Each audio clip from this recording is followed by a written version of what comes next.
Imagination is an invisible force that pushes us through life. If you can dream big and if you work really, really hard, you can make all these imaginations that were in your head become a reality.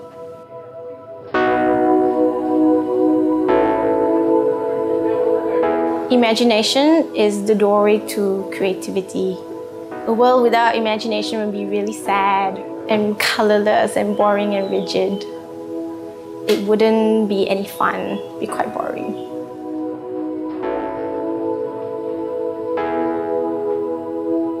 I first started drawing when I was really, really young. My parents gave me papers and pencils so that we'd keep quiet and not make noise.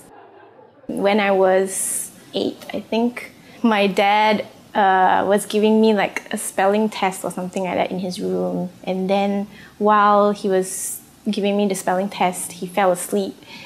And then I wanted to capture that moment because back then we didn't have like Instagram or camera phones. So I decided that I would draw my dad sleeping. My mom saw the picture and then she was quite amused, brought it up, showed it to my dad, and that's when my dad was like, "Hey, you can draw. I didn't know you could draw so well."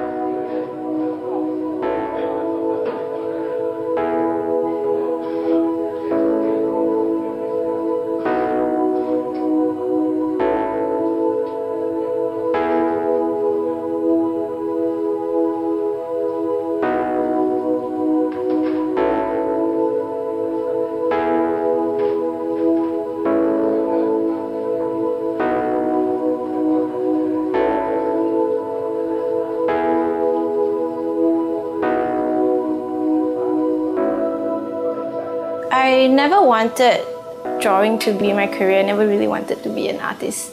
Because I've seen my dad come back from work and he's always like really tired, even though he likes what he does. And I'm like, I don't want to be sick of what I do.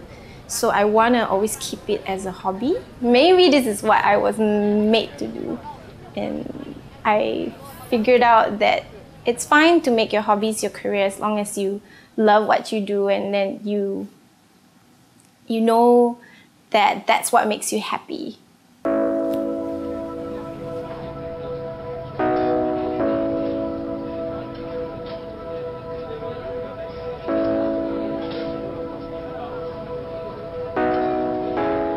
I get inspiration from people watching and from life, from people around me.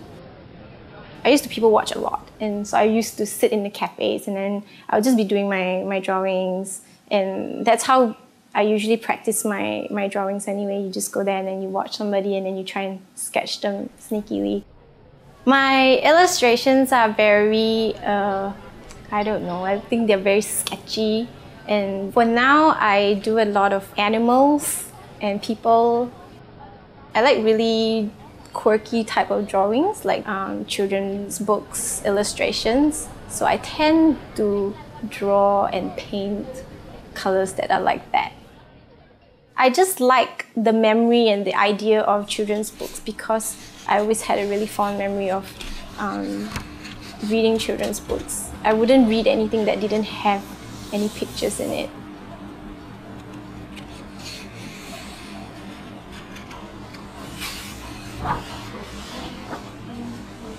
When I read these children's books, I feel like I'm in the world of that book. And I feel like I am illustrated or painted myself. I feel like I am going on the adventure of the characters, but maybe not so much. I feel like I am watching it, but I feel like these characters are my friends.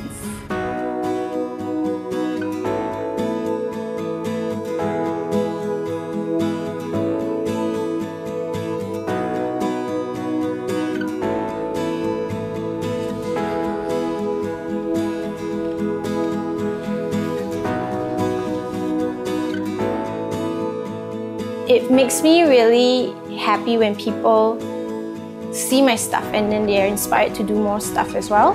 And they get inspired to create something else out of it. I want to be able to help them create that world that those illustrators in the children's books did for me. And people who can't imagine yet, I want to help them like start imagining, like help them create something of their own with the drawings that I already have.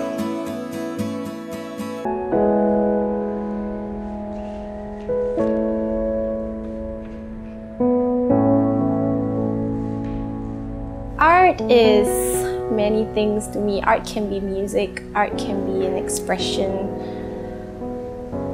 I think it really depends on what that person thinks art is. I'm not very good at expressing myself with words, but I'm better at expressing myself with colors and drawings. So to me, art is a way of expressing yourself.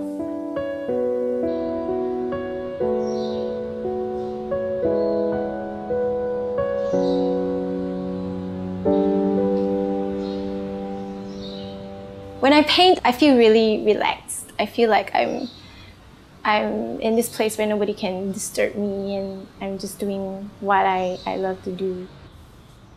It's quite fun to fill up the water in your cup and dip your brush into the colors and pick them out. And sometimes you need different dilution to the paint to make it more diluted and to make it lighter or darker, and I just like how raw it is and natural it is.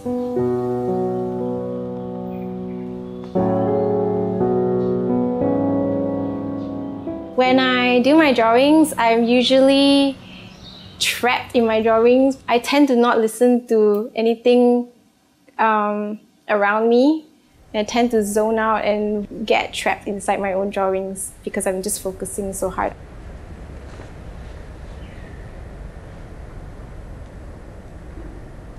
I think what I learned from the process of painting and illustrating definitely has some stuff that I can apply to life.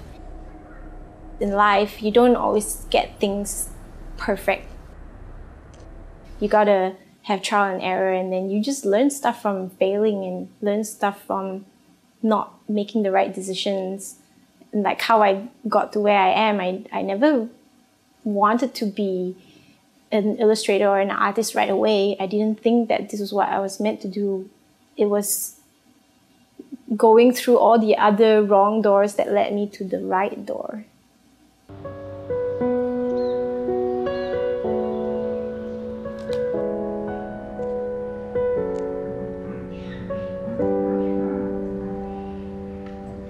You gotta work really hard if you want something.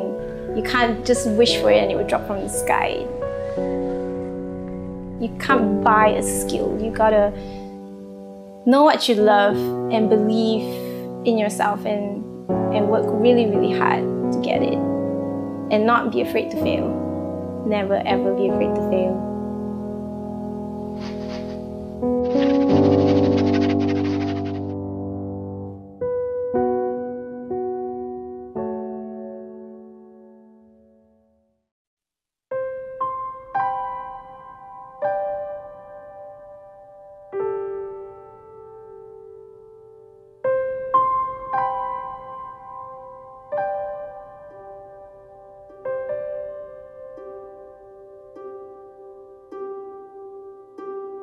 A photo is essentially the extension of what the photographer sees in his head and how he or she chooses to express it. A photo can make you feel compassion. It can just wow you, just make you feel something.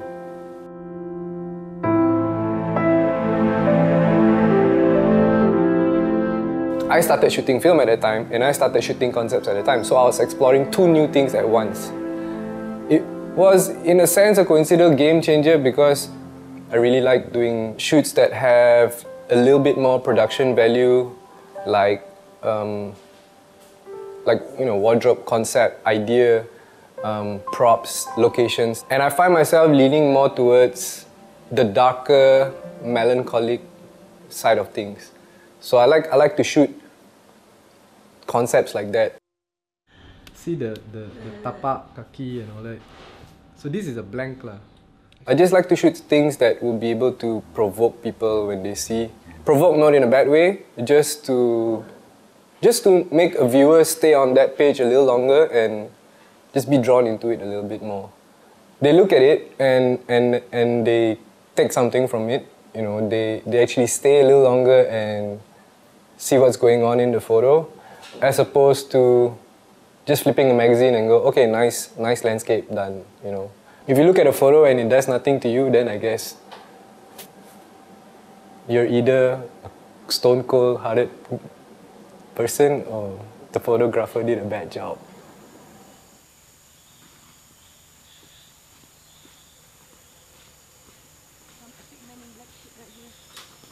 So I thought I knew everything about photography until film came into my life. And then I realized that I have a lot more to learn. Film has made me a more disciplined photographer. I put more consideration into the shot as compared to before. When you shoot in film, sometimes anything and everything can go wrong. Things like you didn't load the film properly, light leaks in the camera, because we use old analog cameras nowadays. And when you go out and shoot, you're kind of praying for everything to go well. You have 36 shots in a row, and you would actually take time to consider your shot and appreciate what it is you want to shoot, and maybe put a little bit more thought into what you're shooting.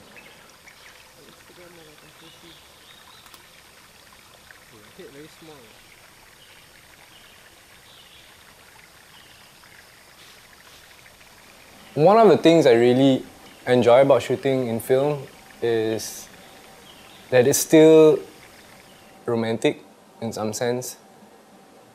When you shoot in digital, everything is just bytes of information in your memory card or in a computer. When you shoot on film, you're actually capturing an image onto something physical, which was how photography started. And being able to still do that now in this era of technology, I think it's something really special.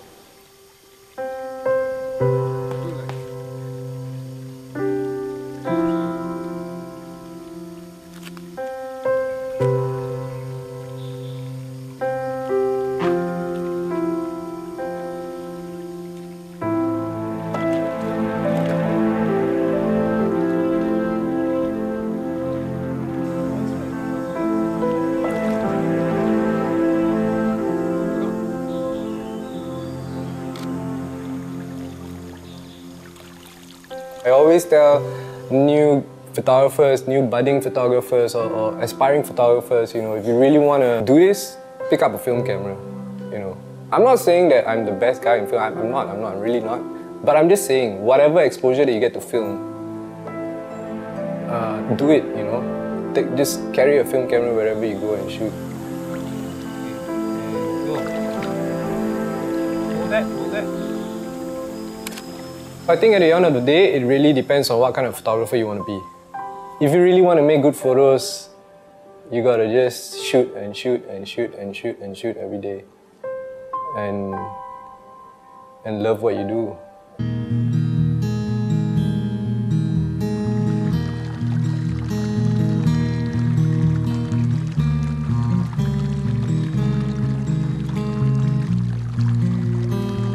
I think a good photo is the one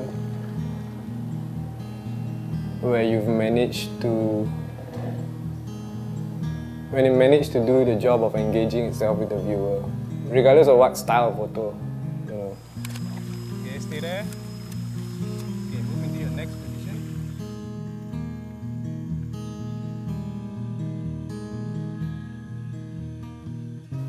We just get too caught up with what we're doing every day as work, that sometimes I actually think that I should just stop doing what I'm doing, go to my dry box, pick out a film camera, load a roll in, and just go out and shoot stuff. There's no reason for me to stop shooting film, as long as people still manufacture film. So I probably would not be able to do it the whole life if suddenly someone stops manufacturing film. Then I got no film to shoot.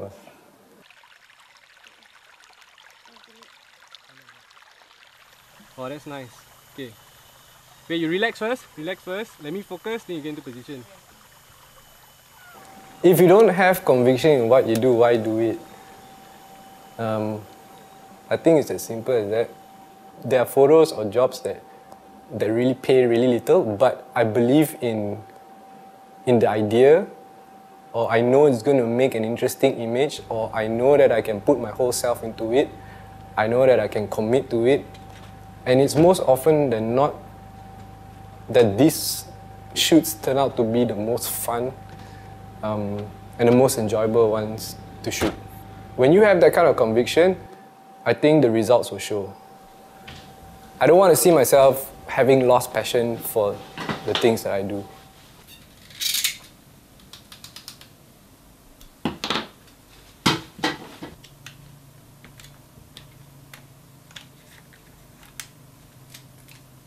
One of the main principles that I still believe in till today and I still practice is to do what you love. I don't think I've ever really stuck to something for long if I don't love doing it. And because I do what I love, I've never worked a day in my life.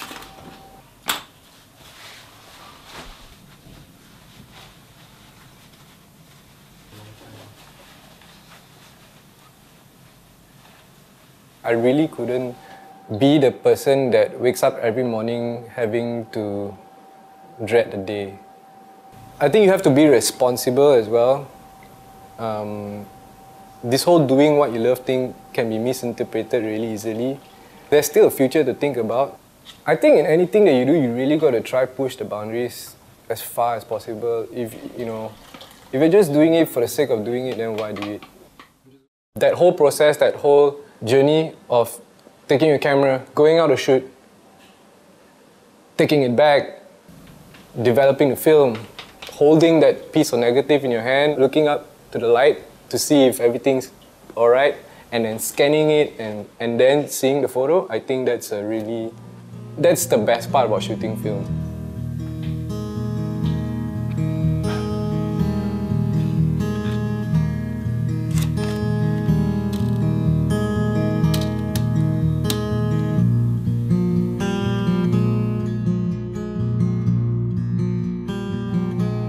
I can actually go day by day doing what I love.